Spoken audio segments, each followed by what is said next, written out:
When.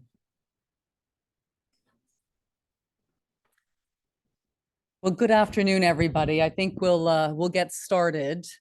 I think we'll be joined by others a little bit later. I think the weather has kept a few people away, but it gives me great pleasure to welcome you to the launch of the Oman Library Book Talk series. I'm Kate Seeley, Senior Vice President here at MEI, and we're delighted to launch today's series with a talk about the recent publication, The One State Reality, What is Israel-Palestine, edited by Michael Barnett, Nathan Brown, Mark Lynch, and Shibley Telhami.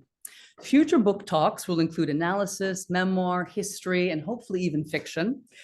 You can see what's in store on the back of the flyers that maybe some of you picked up in the front. We've got books coming up over the course of the year, and we hope to just highlight a fraction of the wonderful writing on and about the Middle East that is taking place on an annual basis. And we also hope through this series to highlight MEI's very special Oman library. Endowed by the Sultanate of Oman in 2013, the library features a collection of some 20,000 books on the Middle East, including many rare books and maps. And we have several representatives here from the Embassy of the Sultanate of Oman and the Sultan Qaboos Cultural Center. And I just want to pause here to thank you for all of your support of the library over the years. It has meant so much to us. We're very, very grateful. Now, the library will be open after the book talk. So please, if you've never visited it, head out. It's right here in the back in this beautiful carriage house. We have a librarian inside, Walid Salal, who will give you a tour. And also check out our collection of digitized books online. We've digitized many of our rare books dating back to the 17 and 1800s. You'll find publications in English, Arabic, Ottoman, Turkish, French, and more. So that's a fascinating resource on our website. And if you want to do research in the library, you can make an appointment by reaching out to library@mei.edu. And also, if you're online, do check out our Middle East journal. Today's book was recently reviewed in the fall issue of the Middle East Journal, which is coming out very soon. It is one of the preeminent scholarly journals on the Middle East in the United States. It's where many young scholars go to get published, and you know that old expression, publish or perish. So we hope we keep some scholars going through that publication, as well as provide great insight on many topics. And if you're not familiar with it, we'll be selling the journal as well as the books outside in our gallery after today's talk. Now, finally, to today's program, we're so delighted to be hosting this conversation about the One State Reality published by Cornell University Press in 2013. Its many chapters are authored by a wide range of scholars, leading scholars on the Arab-Israeli conflict, including one of MEI's own scholars, Khaled El-Gindi, who's the head of our Palestine program. In the process, the book helps shift the conversation away from solutions to the conflict that have not been terribly successful over the years, to think more creatively and arguably more realistically about alternative solutions. We're joined today by two of the editors, Michael Barnett and Shibley Telhami, who will be in conversation with Laura Rosen. Thank you all so much for joining us. We're very much looking forward to today's conversation. Laura is a longtime reporter, foreign policy reporter in DC circles.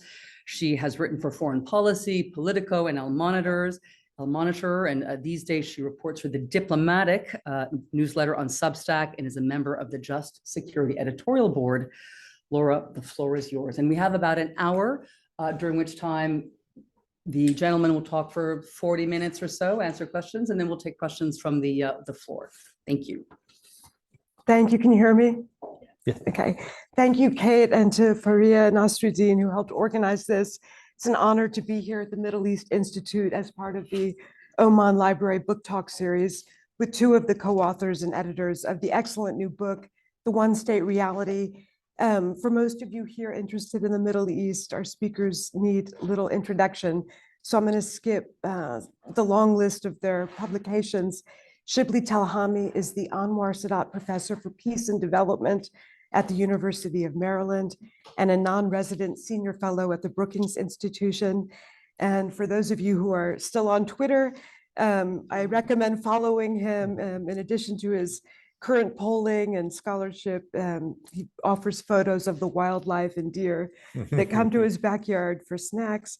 Michael Barnett is University Professor of International Affairs and Political Science at George Washington University, and his research interests include the Middle East, humanitarianism, and the United Nations. Michael, let me start with you.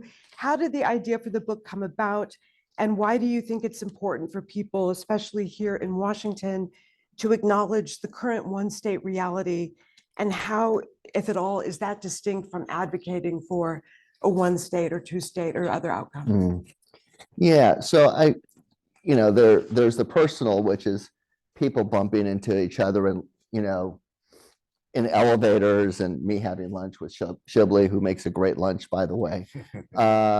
And then there was this sort of the general mood among the four of us who ended up collaborating, which was, I think, a frustration. And not so much a frustration with the Middle East, which is always kind of frustrating, but it was a frustration with the way people in Washington, in many ways, continue to talk about what's going on with regard to Israel and Palestine. And it was a frustration that they continue to fixate on this idea of a two-state solution when if you polled us and many other scholars in the Middle East, that wasn't going to happen. This is something that people like to talk about because it kept the conversation going. It seemed to be a crutch, a coping mechanism to, in fact, exist in a kind of denial with what's really going on the ground. And we thought actually it was harmful to what was taking place because it perpetuated a situation, in our view, that was actually not headed towards a two-state solution, but a creeping annexation. And so here, people who kept, hammering on this idea of a two-state solution, they weren't going to get a two-state solution, but it was almost like they were mesmerized by the ball over here when they needed to be looking over there. And so we decided to get together and think about, well, let's not start with what we want. Let's start with what is, which is always where a good research or policy perspective comes in. So what is actually going on the ground? Let's not think about what we'd like to see now or in the future. Let's take a look at what's actually happening today. And so we didn't open with an agenda. We actually very much want, in many ways, an open mind.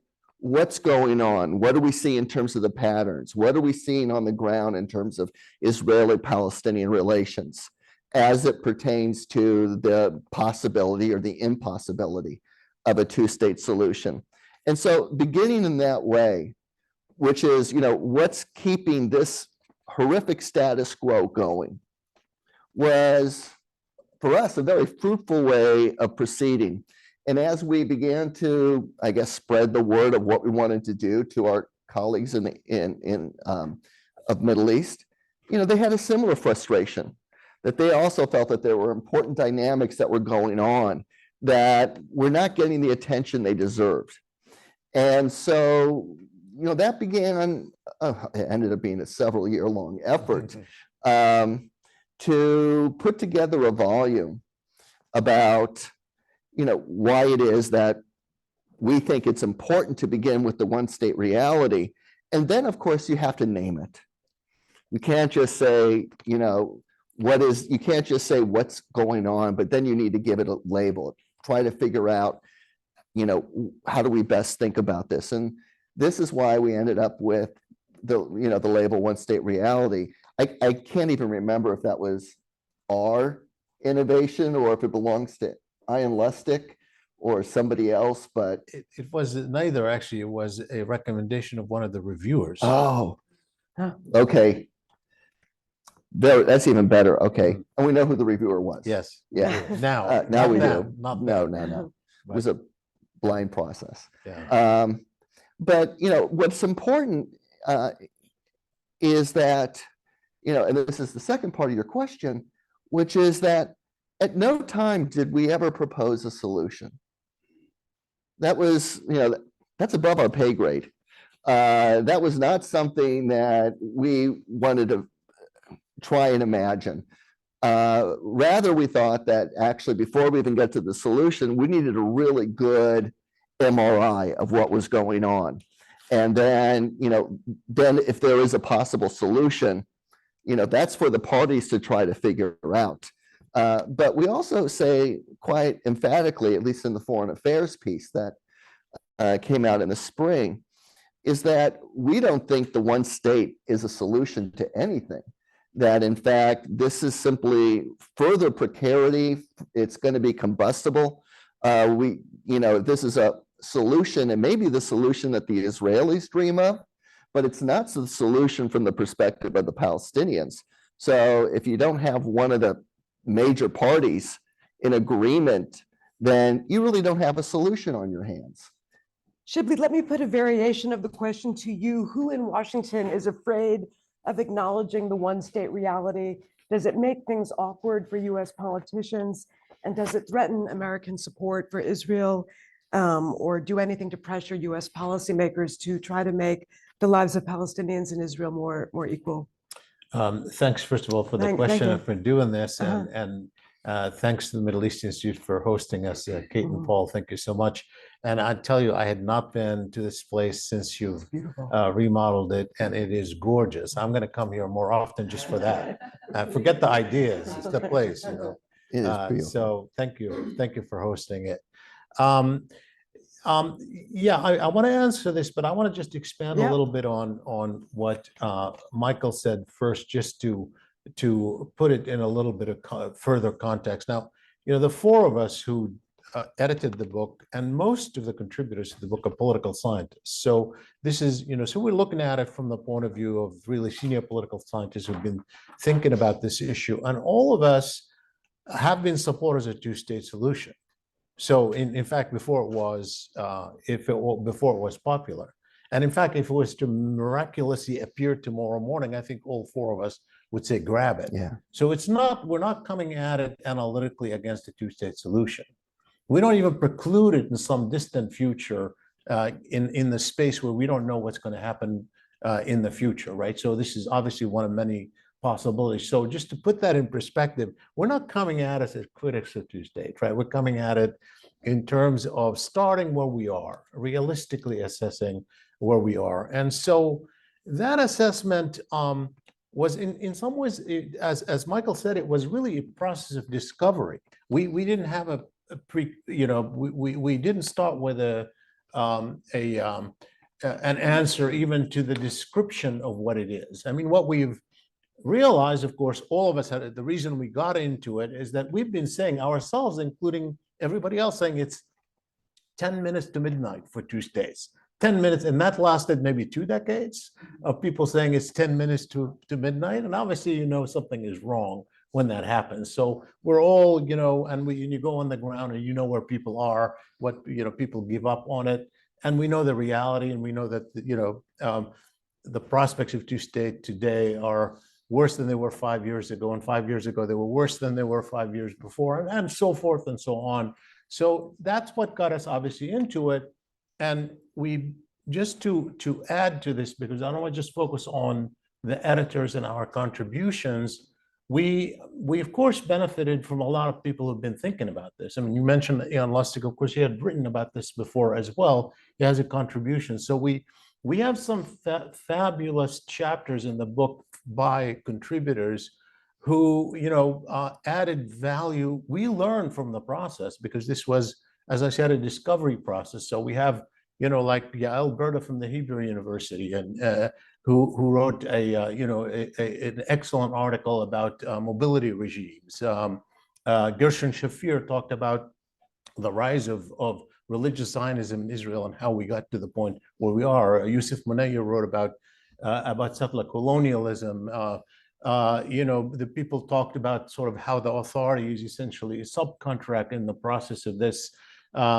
People like Khalid al-Kindi and Tamara Wittis and others have written about, sort of the American policy perspective, the European policy perspective.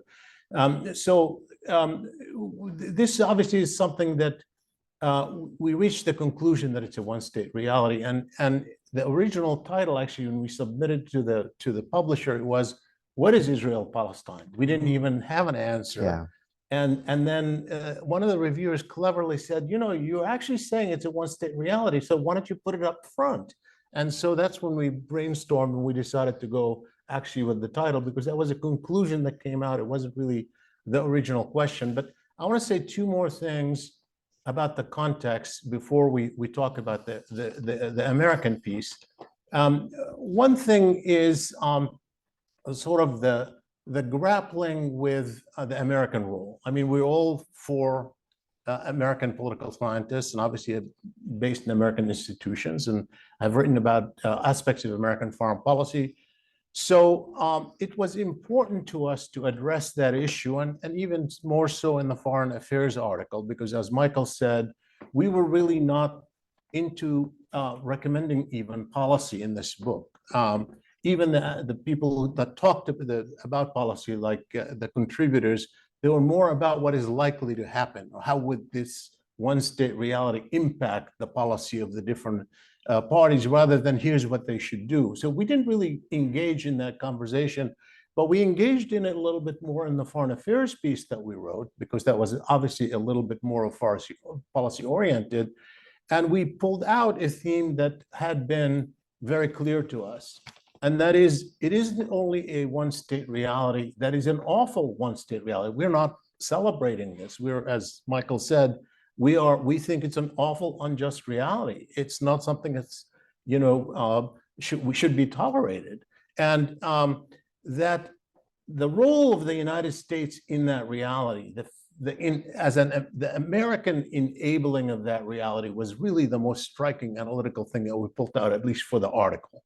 And I think that was one of the added values, that we would not have gotten to this point had it not been for the sort of things that the United States has done that have prevented the emergence of possibly two states or ending the occupation, from protection, in the United Nations when there are violations of international law, to military technological edge that have, obviously emboldened the reality on the ground, to various kinds of things that have been done by the U.S. And so our aim was to say, even though we didn't know where to go from here, is to say well, we're enablers of an unjust reality. At least we should stop doing it, even if we don't know what the actual outcome should be. That we should stop being enablers of that reality. The problem, to go back to your question, I'm sorry, that's a long trip to get there. The problem is that I don't think that most people in Washington use the two-state solution as a smokescreen deliberately. Some do, but most people don't necessarily. It's just a psychological trick. It is something that is easy to do to avoid dealing with the issues. And one of the problems, for example, is that if you don't think there's going to be two states, what are you going to advocate? If you're standing for democracy, human rights, and equality, then you're going to advocate for equality. And that means, obviously, in some ways, unless there is a two states, you're advocating for a state that is not based on a Jewish majority.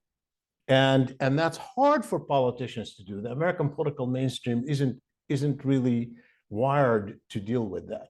So you cannot, it's like you either deal with a state that's apartheid-like and accept it, because that's another finding that we have, or in a way you say, well, no, I'm not going to embrace a Jewish majority state. That's a problem for politicians. Well, talk a little. You write and you about polling, and so saying that there's been America in general has supported being even-handed to Israel and the Palestinians, but that you've detected a shift recently among Republicans to preferencing the Israelis over the Palestinians. Can you talk about how those partisan views are informing American enabling? Yeah, I mean, there's no question, and you know this well, because I have been doing polling on this issue for decades, literally. I mean, probably more than 3 decades, and so I've traced the trends, dating back to probably the late 1980s, and it used to be where, by the way, most Americans always wanted the U.S. to be even-handed. A majority of Americans in polling wanted the U.S. to be. What was the issue is that you had a very small minority, often 25% to 30%, that wanted the U.S. to take sides. And in that group, overwhelmingly, people wanted to support Israel over the Palestinians or over the Arabs broadly. I mean, we're talking about sometimes by ratios of 5-1. So, and those are usually the passionate groups. So there was, and that was true really across the political spectrum. It was probably still more true among Republicans, but it was. So what we've seen is that over time, something dramatic happened. More and more Republicans want to take Israel's side outright. So to the point that it's about half of Republicans want to take Israel's side outright. Very few want to take the Palestinians. That's overwhelming. And the overwhelming majority of Democrats, almost 90%, want to be even-handed. And of those who want to take sides, it started being slightly more pro-Palestinian than pro-Israeli. So the Democrats have shifted dramatically over time. And that obviously has become kind of the Republicans, in fact, Republican politicians reflect the public opinion. Right. But Democratic politicians don't reflect the public opinion. So that the question is, how long would that take, if at all, to have the two coincide? Michael, you and Laura Friedman in your chapter write about American Jewry and the one-state reality. Where is American Jewry, or the majority of American Jewry, I guess, on the one-state reality and on a parallel trend of Israel's right-wing government aligning itself with America's right wing and alienating a majority of American Jewry, I think.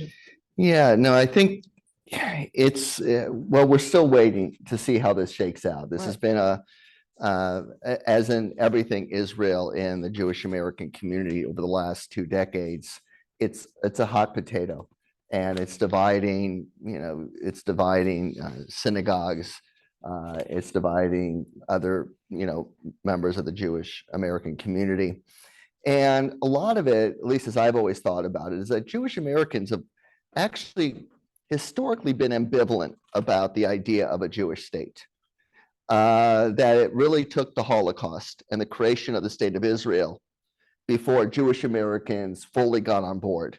Up until then, a lot of them were anti-Zionists, were not real thrilled with the idea of a single Jewish ethnic state. This was not their idea about their own integration into American society. And so it actually created a lot of tensions internal to the Jewish American community. It was really after '67 that this, relationship turned into a full-blown love affair. And for the next several decades, there wasn't a lot of debate in the Jewish American community. It was pretty much, solidly, rock solid behind Israel in terms of everything. And beginning, there were some cracks with the Israeli invasion of Lebanon and other moments, but, Oslo certainly helped solidify at least parts of the Jewish American community. This is a moment where AIPAC kind of diverged from the Israeli government of Yitzhak Rabin. And, by the 2000s, there's more ambivalence. Israel's doing things that they don't quite care for. There's the Second Intifada and the response. There's settlement expansion. There's, the settlers and the nature of the occupation. There's Gaza. And there's growing differences over Israeli policies. But in my view, it's really more recently that it's not just Israeli policies that are worrying Jewish Americans, it's Israel itself, the very nature of Israel, that it doesn't line up well with where Jewish Americans are in terms of their values, either on religion, on the question of democracy and the rule of law. I mean, the statements that are coming out from this government in Israel about, the notion of equal rights is, that's no longer an aspiration. And so that's creating a lot of tensions. Now, how does this sort itself out? The problem, I think, this is not in the chapter, so I can't speak for Laura, but part of it is, for Jewish Americans, Israel is part of their identity. And so you can't necessarily turn your back on Israel without also necessarily turning your back on a good chunk of who you think you are. So this is not just simply, a matter of controversy. This is a matter of sort of deep emotion about where you are. And so it raises lots of very sensitive points, and Jewish Americans are understandably conflicted about where this goes. But the problem fundamentally, especially, contemporarily, this may take us into a conversation about apartheid, is that this one state reality is not the Israel that they believe reflects well on them. Because part of the history of Jewish American attitudes towards Israel has always been that they'll look good for us. And that's no longer the case. And it's sort of like you're embarrassed by that crazy Uncle Joe. And that's sort of the case now for a lot of Jewish Americans. And so Do the pro-democracy demonstrations we've seen for several months there encourage those liberal American Jews who have solidarity with them, with their struggle? I don't know what the polling has shown. I can just speak from a personal experience. I went to one of them a few months ago, and on the one hand, there's always a power in groups like this. You feel, in some ways mobilized and empowered. But on the one hand, yeah, it's great to see an Israeli Jewish civil society, I should say, rallying around the protests. On the other hand, it also reminds you just how dire things are. And you could not imagine this kind of fissure in Israeli politics 10 years ago. So yes, the good news is people are protesting, but the bad news is that you're having a protest against something that you never thought would occur. Shibley, have the Abraham Accords and the prospect of potential Saudi-Israel normalization in some ways overtaken the two-state solution as the diplomatic opportunity and potential prize that US presidents and policymakers see in the Middle East? And I'm interested if you're seeing a gap between elite opinion about the Abraham Accords and Israel-Arab normalization and broader American public opinion. Yeah, I mean, this is a really good big question, and especially now that we're thinking about the diplomacy on the Saudi-Israeli front. I mean, I don't think the Abraham Accords were the direct cause of anything to do with the one-state reality. I think they maybe revealed it a little bit more and made it harder to overcome. I don't think that they have the only way they could have played into it is that they played into the Israeli far right, in the hands of the Israeli far right, because they've always said that we don't have to do anything on Palestine to make peace with the Arabs. And Netanyahu's statement was always peace for peace, not land for peace. And so, and he had a point, up to, obviously certainly in the case of the Abraham Accords, although, they were not obviously the big price is Saudi Arabia, and obviously that's what they were hoping. The UAE was, in fact, an important step, and obviously it wasn't just the UAE, but it would not have happened without the UAE. The UAE led the way on that score. Now, we don't in the book itself, we don't tackle that directly, except for analyzing has the environment in the Arab world shifted to marginalize the question of Palestine in the Arab world? And as you know, in my chapter, I tackle that, including the rise of the Abraham Accords and everything else surrounding them. And I think the thing that did the most, obviously, for the Arab world, particularly public opinion, but also regimes, is the Arab uprising in the Iraq War. And those two have shifted the immediate priorities, in the sense that many Arabs have had obviously more urgent issues at home to contend with, that were separate, almost completely separate from the Palestinian questions, and that Arab governments felt so insecure, both in terms of the strategic environment following the decline of Iraq as an Arab power, and their sense of vulnerability, as well as the threat that came to regimes from the Arab uprisings and Arab public mobilization, in a way that also shifted the regime priorities. So no question about that, but there is absolutely no indication of the shift in the public sympathy with Palestine. It might not be a top priority for them, but there's no indication, despite the fact that there's been a lot of efforts by regimes to shift public opinion and impact public opinion, there is no real indication that the public is, for example, less sympathetic with the Palestinians or more prepared to deal with Israel. We've seen a lot of indications. I mean, look at the Egyptian and Jordanian publics, the two countries that have had the longest peace with Israel, particularly the Egyptians. There's absolutely no indication. There's nothing in the Egyptian public opinion, despite the government good relations, strategic relations with Israel and the Israeli government. Every kind of study, you don't even need public opinion polls. You go out there and talk to elites, and you see how the stigma associated with normalizing with Israel. So there's no indication that has happened, and I think that it's just that the governments had their own strategic interests to move in that direction. I do, though, worry about the American role. I mean, in our foreign affairs piece specifically, we see that as part of the enablement, because the whole idea initially was that the normalization between Israel and the Arab state was a reward for Israel to comply with international resolutions to withdraw from occupied territories. That's the idea of land for peace. So when the Saudis initiated the Arab Peace Initiative a couple of decades ago, it was about if you withdraw and there's a Palestinian state, we'll give you full peace and accept you.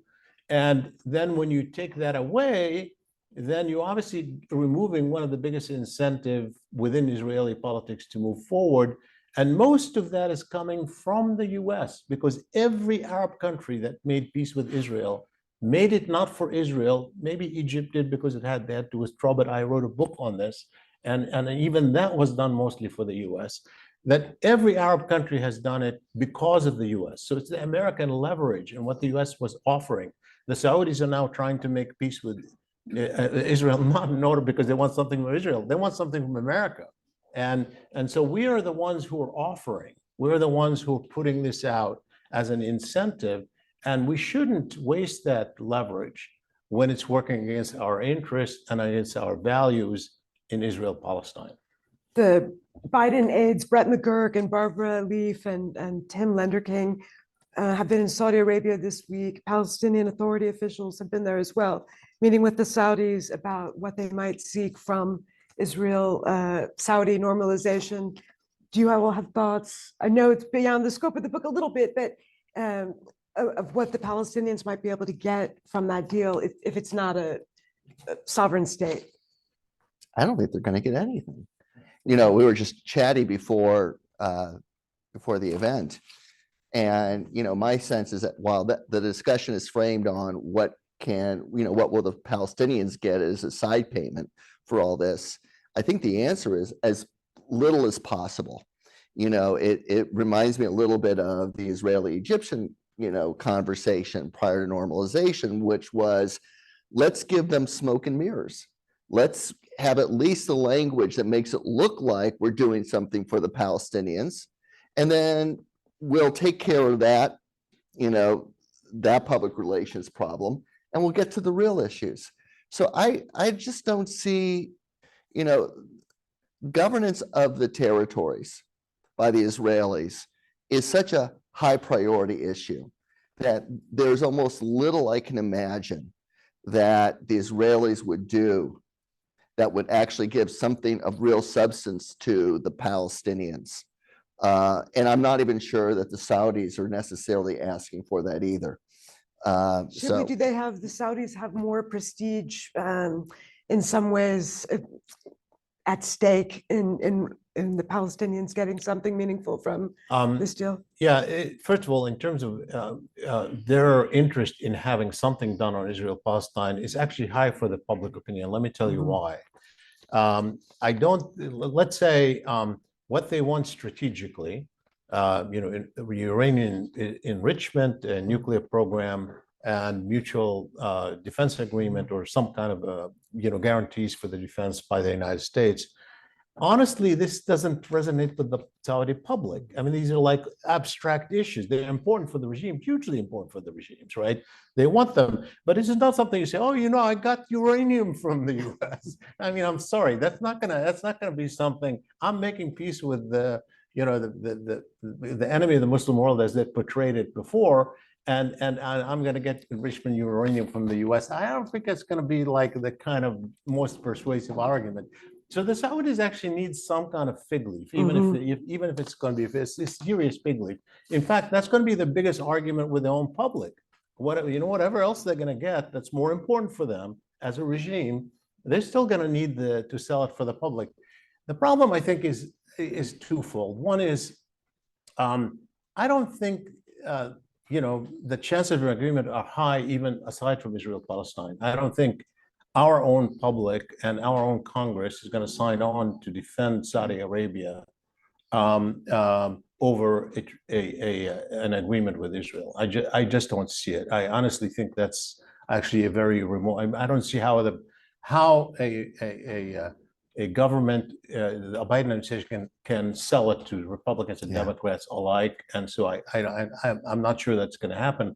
But on Israel-Palestine, this Israeli government, there is no way in the world they will give anything that is meaningful. I mean, the right-wingers, in the Israeli government, whether it's Ben-Gvir or Smotrich, they don't think even the U.S. is important.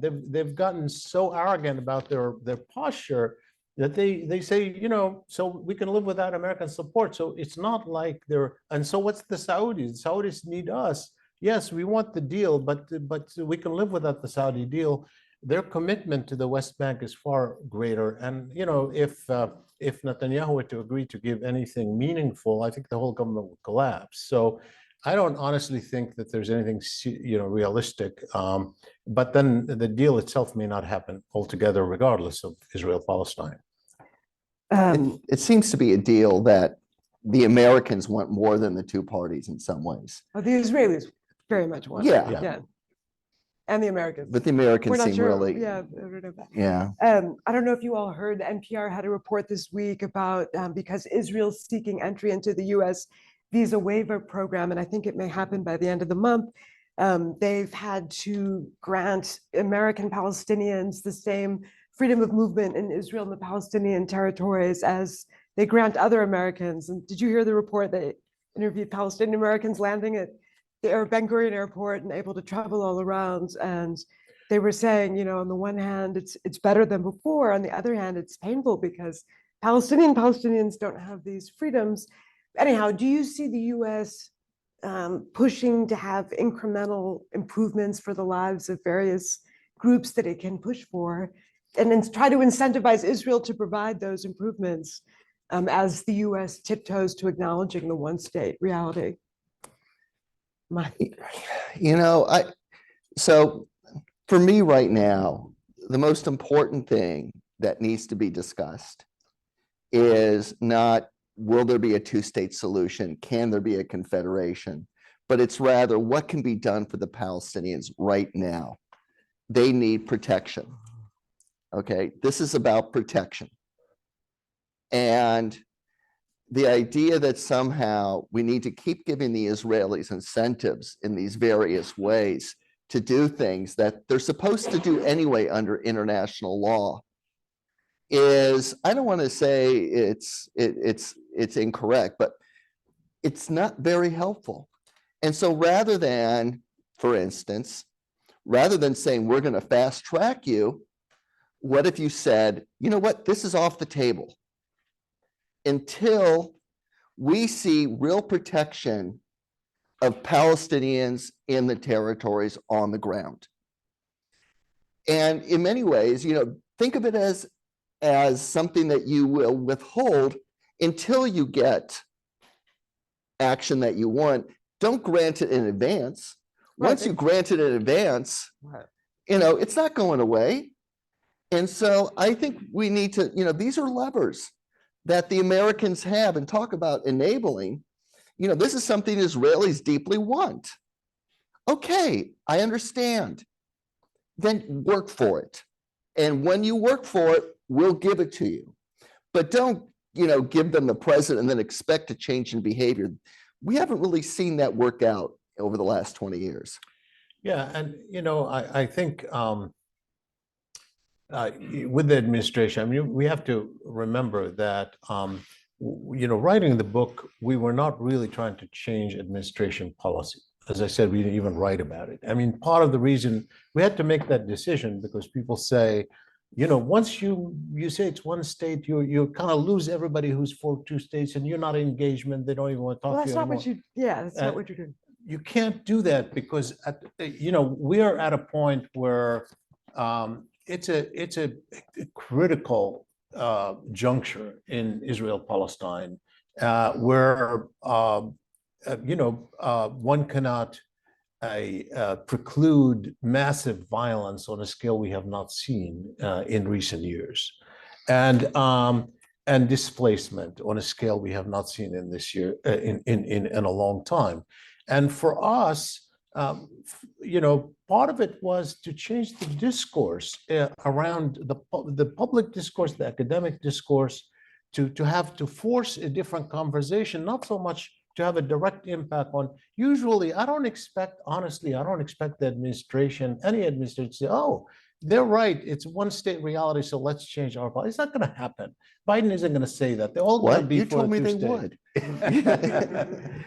I like to. That's the next volume. Yeah. You yeah. can find, go ahead. Sorry, I didn't mean No, to, but I mean, close off it's that. that was not obviously, and as you know, I've advised different administrations over time, and you know, I know how the political process works and the policy making work, and I don't, and a lot of people there I respect who actually advocate for two states. Right. I don't have it's not an issue. Right. They have a role to play. I don't blame them anyway for what they do, and this is not a top priority issue for them. They want to tackle something else, and they're not going to touch it unless the conversation around them shifts, and then they have much more space to rethink these options. And so as academics, we saw our role is to just tell it the way it is, and just open up the conversation, and not that we have solutions, but you cannot have even the idea of getting somewhere toward a solution unless you know what you've got. I found the you book just very start with that. clarifying as a sort of diagnosis of the current situation. Faria, is it too early to move to questions from the audience? Are we good? Can we take questions from you all, and there are mics coming around, and would you state your name and affiliation, and please keep it a question. Yes. Hey, y'all. I'm Dr. Lindsay Pullum. I'm a cultural anthropologist, and I work specifically with Druze of Israel and the Golan Heights. And I was wondering if you'd give us a sample of how internal minorities to Israel, specifically Arab Israelis, if you could speak to Druze, obviously I'd love that, but that's my specialty, not y'all's. But yeah, if you could give us a taste of how Arab minorities of Israel, or how the Golan Heights fits into this conversation. Yeah, thank you. I actually have thought about this a little bit, and I also want to make one thing clear. So when we, you know, in the book, we say it's a one-state reality, and when you see it as a one-state reality, we call it apartheid-like reality, right? we don't think if you split Israel from the occupied territories and look inside Israel itself, even with the fact that Arabs don't have full rights and have structural discrimination, we don't think that conception within 67 is anything close to an apartheid. It's actually Arabs can, including Druze, Christians, Muslims can vote and get elected within the pre-67 borders. There's structural discrimination for sure, deep, unfortunate, but it's not any worse than many parts of the world. And that certainly doesn't resemble apartheid in any shape or form. The only reason you can reach the conclusion that it's apartheid-like, and particularly if you apply human rights law about what constitutes apartheid-like behavior, only if you think about it as a single state, including the territories occupied by Israel in 67. And then obviously the relationship shifts. So it has to be understood that that's the way we're thinking about it. So Palestinian citizens of Israel, be it Druze, Christians, or Muslims, obviously have had it much better. They've been much better off even with the structural discrimination against them than the Golan Heights troops or the West Bank Palestinians, certainly Gaza Palestinians. But there has been a shift taking place, and including among the Druze. The Druze, as you know, serve in the Israeli military within those who are citizens within the 67 borders. They save the Druze men. Women don't serve, unlike the Jewish women, but men serve in the military, and that has endeared them to Israelis, and they have actually gotten more. They're still discriminated against because their municipalities get a lot less than Jewish municipalities, even with their service in the military, but they get more than other Arab minorities in Israel. And they have, in a way, been integrated much more, including in the security system. But with the 2018 nation-state law, which obviously defined the country as only self-determination only for the Jewish people and settlement only for the Jewish people in any part of the land of Israel, meaning both the West Bank and Israel itself, the Druze really emerged as kind of like, now as the other. And you see them mobilized. A lot of the voices that have been kind of mobilized much more in politics as opposition politics against the state, critics of the state, in ways we hadn't seen in the past. And with the Golan Heights, the Golan Heights obviously is different because while it was annexed by Israel, it's not accepted by international law as Israeli. It's still occupied territories.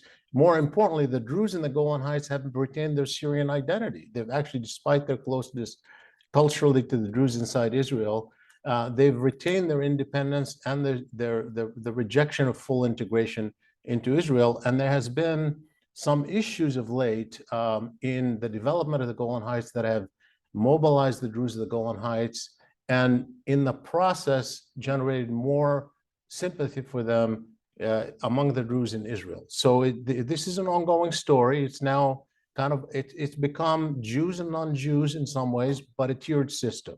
The Druze still get it better than, Muslim Arabs or Christian Arabs, but certainly not quite as well as Jews, and it's getting worse. Dan? Oh, wait, You mentioned the C word, confederation. It's become quite a popular slogan these days. Do you see any merit in it? The federations I know of have all fallen apart. Is there a good example of a successful one? And what role does that model play in the current debate? So how blunt can I be? So yeah, there have always been conversations on the edges about confederation, and they've been inversely popular to the decline of the two-state solution. So, it seems to be, if you thought it was difficult to get some kind of stability from the two-state solution, let's go try a confederation, which I think algorithmically is much more difficult. So if you thought dividing, was hard, let's now talk about a very deeply contested layering. And it just doesn't make sense to me. And I would say, go ahead, try, you're not hurting anything, except for, remember what I said at the beginning, that the two-state solution took everybody's eyes off what was really going on the ground. So now I'm imagining, let's imagine that Confederation becomes a popular idea among elites and academics, and they start putting all their money into all these really interesting models. So that absorbs the conversation, it absorbs the air, and you're neglecting what's really going on right now. Again, you're thinking about something that will be 10 years, 20 years, 30 years in the offing, and that may or may not succeed anyway, that could actually produce more conflict, not less. And meanwhile, the Palestinians are incredible, as we know from daily reports, are going through hell. So I would say, go ahead and try to imagine a confederation, but please don't take our eyes off what really matters at this moment. We're in agreement on this. Paul, there's a. Hi, Shibley, Michael, lovely to have you here. Paul Salem with the Institute. The way you you say you're describing the reality, and one of your reviewers came up with the label, and how you look at things, impacts how you eventually think about it and so on. And I get that you're not getting to policy prescriptions because maybe there is no solution visible in any direction. But also calling it a one-state reality. When I look at other countries in the Middle East, it looks like Israel-Palestine is resembling a lot of other countries, which basically are in a prolonged civil war. It's frozen for some decades. It erupts. You look back, it's been a century, a bit now, maybe from the 1920s, 48, and then all the phases. And when I look at the 21st century, all I can see is protracted conflict in some kind of on-off civil war dynamic. I see no solution, like you say. I can't see federalism. I can't see confederalism. I can't see two-state. And within that perspective, you look at Hamas, and maybe they've got it right. It is a civil war. They're armed groups, and somebody's winning because of power. It worries me that it puts Iran and their people like them on in the middle of a situation like this. It also indicates to me that in the absolute absence of solutions, and regardless of whether you have an Abraham Accord with this country or that country, this country is in a prolonged civil war, and that bodes really ill for Israelis and Palestinians, and indicates a future of conflict rather than any negotiated outcome. When you look at Israel like that as a conflict, what does it mean to you? What does it mean for the future of? Is it more intifadas? Is it something more dramatic? You mentioned maybe displacement. What would that look like? Yeah, I want to first also do one more clarification conceptually. When we landed on this one-state reality and describe why we think it's a one-state reality, including Gaza, because obviously that's a legitimately debated issue. So it's not something that we debated among ourselves and reached that conclusion with confidence. I would say there's no hesitation. But we also differentiated, between sovereignty and statehood. So statehood is about, kind of control. It's about the government controlling territories. In that sense, Israel fits that description of control and sovereignty, and control of a statehood, not sovereignty. But sovereignty is about the outside world recognizing your control, right? And there is no recognition of that control. So from the point of view of the international system, still the West Bank and Gaza and the Golan Heights are occupying, and East Jerusalem, obviously part of the West Bank, are occupied territories. And that hasn't changed. So there's a lever still with the international community. Nothing that we have said about the one-state reality in terms of control precludes intervention by international actors related to international law applying, given the occupation itself.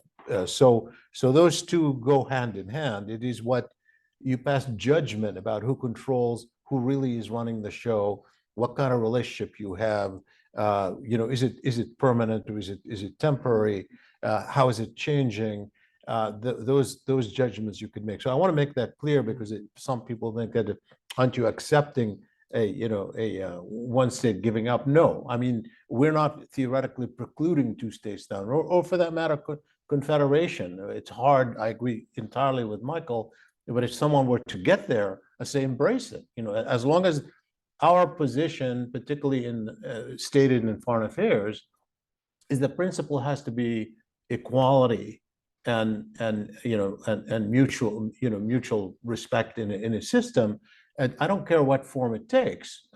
We don't want a supremacy state. We don't want one group dominating another group. And any other options up to Israelis and Palestinians, they're going to have to live together. They're going to have to coexist together. And we're not in a position, and the US is in a position to impose it. So rather than take these sort of recommendation about where do we want to go, our recommendation has been based specifically on what the US can do. And it is not about to get toward a particular outcome, but to get toward a more equitable outcome of any sort.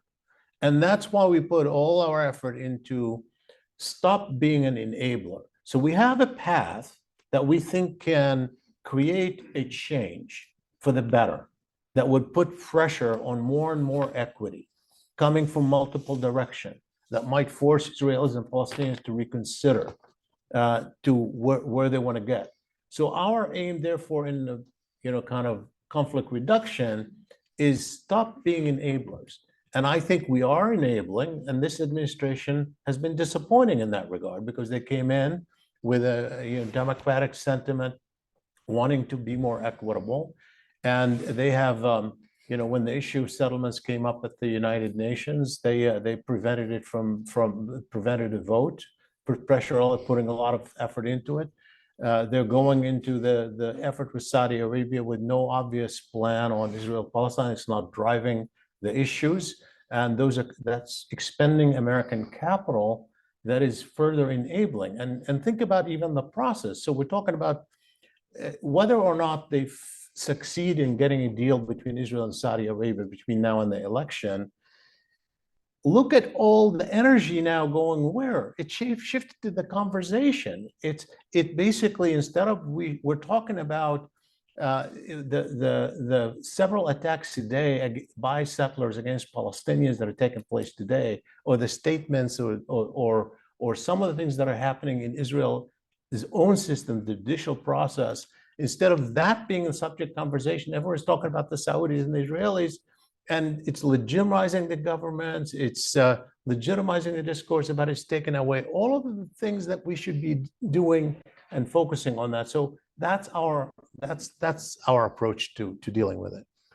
Yeah, no, I think the way begin with if you begin with the one state reality, then it begins to question even how you look at the violence, right? And that was sort of in many ways the premise of your argument, which is that if it's a one state reality, then what's taking place isn't an international war or is not some other war. If you follow the ICRC's definitions, you're really in one of two boxes. You're an international war, you're an international war. And we know that there are all these in-betweens that are, difficult for us to get our heads around. But then it becomes a civil war. It becomes an intranational conflict. And, whether it's civil or international actually matters in many ways for who has jurisdiction, who has authority, who can come in, who can actually make claims. And so I think that's important. Second thing I would say is that, this is actually one of the reasons I'm a fallen scholar of the Middle East, because I worked at the UN for a long time ago, and worked on peacekeeping and post-conflict. And I realized that having studied the Middle East, the problem was there was never post-conflict, because there was always conflict. It never seemed to be able to get to that post phase. So I jokingly said, and I worked on Rwanda, I'm going to work on Rwanda after the genocide, because at least there's a little hope here. You can imagine something coming out of this. And so, my sense is that, a lot of those aspects that we think about, how do we label Israel and Palestine, which was the question we began, how do we think about these two entities side by side? It becomes a bit of a challenge. The one last thing I just want to add on, because for me, this is a really important issue, which is that the challenge for us, we have a lot of actually very serious emotional challenges we faced as we wrote this. This was not easy for us. It actually, for many of us, it tapped into things that we did not know existed within ourselves. And one of them, at least for me, was, okay, we now say it's a one-state reality. But what kind of state is it? Because as political scientists, we have lots of ways to label states: liberal, illiberal, authoritarian, democratic. But once you get into the idea of one people essentially taking rule and establishing law that hardens their supremacy over another people, this is why we say it's apartheid-like. There were debates even among us today about whether it is apartheid. We keep trying to figure out whether this is a legal definition or a political definition. But the one thing that's really clear is that what we're talking about is structural inequality that's baked in, not just by economics, by identity, by religion, by ethnicity. And for most Americans, I mean, this is part of why, I think it's a red flag for so many. And this is why it's going to hurt, I think, in the Jewish American community, because there's a lot of things you can forgive. Apartheid's not so easy. That's kind of hard. And so if that becomes part of the frame, not just a one-state reality, but that this is an apartheid, and you begin to sort of, we don't have to make this up, right? There's statements every other day from the Knesset, from the cabinet that, read like Apartheid 101. And so this is going to be, I think, to the extent that that narrative begins to emerge and take shape, I think this has the possibility of really hardening where people are and how much, if you will, rope they're willing to give the Israelis. I think this is a really important issue.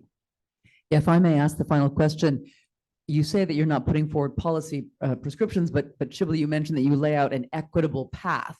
Could you spell out what that looks like? What are we looking at? Well, sure. I mean, in the foreign affairs piece, we obviously were very explicit. I mean, we said, for one thing, you can't argue that you have, quote, stop repeating, you have shared values if in fact it is a one-state reality that's apartheid-like, and call it shared values. You can't stop that. The narrative, the American discourse has to change. The stop protecting Israel at the United Nations when there is legitimate violations of international law, when there is a settlement out there that violates international law, and that goes up to the UN. The U.S. shouldn't protect that. You're opposed to settlements, and you say they're against international law. Why would you want to protect that? That's only one of the consequences that you can rely on. So we go out in terms of laying out a number of things that the U.S. can do in terms of policy to stop being an enabler. It's not about like demanding a particular outcome, because we're thinking of this as it isn't just a conflict where you're talking about the two parties or they're trying to figure out what to do and we shouldn't impose. You're talking about violations of international law that are at stake. And you're talking about a policy that are enabling those violations instead of, holding people to account and reversing the process. So yeah, no question. I mean, that was something. But in the book, I mean, this wasn't an article we decided to do, and it was a policy forum. So therefore, we had. But in the book, we don't really get into that, and I think that's appropriate because the book was essentially to be descriptive, analytical, and not put specific policy. Michael, you want to get agenda. one last word in, Yeah. and then we're gonna let people eat and Yeah, buy okay, books. so I guess I get the last word, Shibley? That's, Okay, so I guess I would go, I mean, say, yes, stop being an enabler, but you're also the United States. And you can do more than stop being an enabler. You can actually make a positive difference. And so, so part of it is, as I look at the situation now, my primary concern is how are we going to get adequate protection? And we actually have, as a consequence of so many cases of humanitarian interventions, post-war, post-Civil War, peace building. I mean, all of them have been ripe with questions of protection. There is so much out there. And I think what it's time to do is actually start gathering up those lessons learned, because all of them require international rules, different rules, and bring that to apply. Right now, the Israelis continue to have complete and unfettered authority and room for movement in almost anything that goes on with impunity. And that has to stop. That just has to stop. And fortunately, it's not like all the tools are good, but we do know that there are international bodies that are set up to do these things. But part of it means to say, look at Israel, you have violated occupation law, left, right, and center and forward. And so you've lost your responsibility, right? There was something out there called the Responsibility to Protect Doctrine, which said when states can no longer fulfill their responsibilities to their residents or citizens, then that responsibility moves to the international realm. That's exactly the situation we're in. I don't see anybody talking about a responsibility to protect at this point, but it's there. US can actually play a positive role. And that's what I'd like to see. So I don't have a solution to the big question. I think there are solutions that need to be answered immediately and right now for the Palestinians. Thank you. Please join me in thanking Shibley, Michael, and Laura. Very important and insightful conversation. If you'd like more of their time, they'll be out in the gallery signing books. We just have a few Not our books. book. We're going to sign other books. So line up. $40 a copy. And if you want to buy more, we've got a QR code. We've got food in the back. Drinks are coming. Please help yourself. Go out to the gallery and mingle, and hope to. And yes, and Great. also wanted to mention, I was getting there, where the library is open for visits. And please join us on November 14th for our next book talk with Shadi Hamid, talking about his latest book, The Problem of Democracy, America, the Middle East, and the Rise and Fall of an Idea. Thank you all.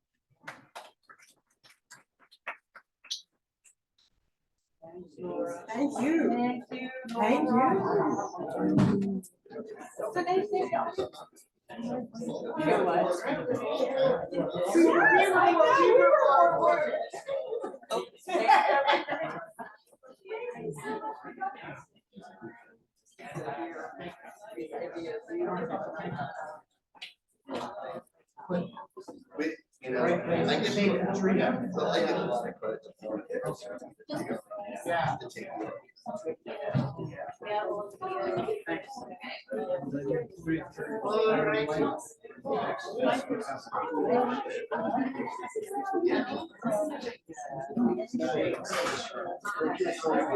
my pleasure.